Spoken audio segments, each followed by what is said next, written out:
The legacy media of today has become a new edition of propaganda activists. Instead of reporting the news in its fairness for listeners to make up their own minds, they take it upon themselves to impose onto their listeners their views and what they think their listeners should hear instead of the truth.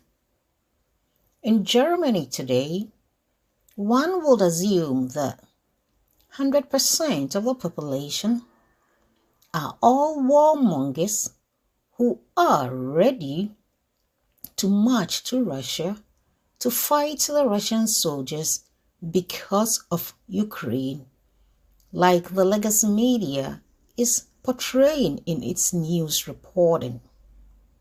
It is not true. The legacy media is suppressing alternative voices, but thanks to social media, these alternative voices can be heard.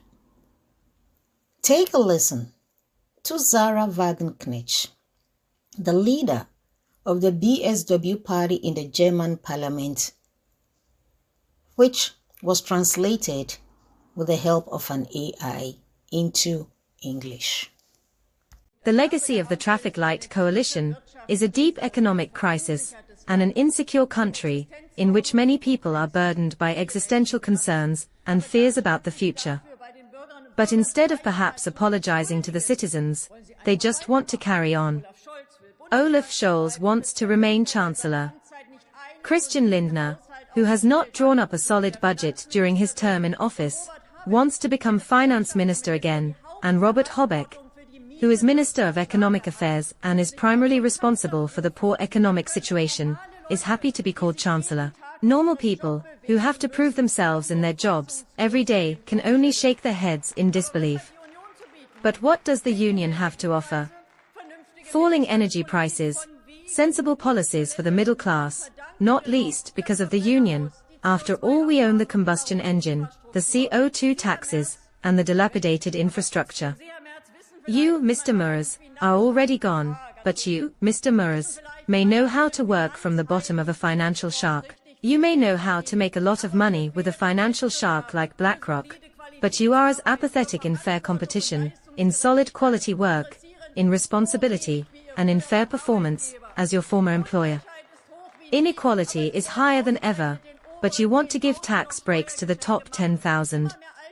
More and more old people are living in poverty in Germany, and you want to cut pensions further. You don't want a ceasefire with Ukraine, but rather practically declare war on a nuclear power by supplying Taurus. For this reason alone, they are a danger to our country.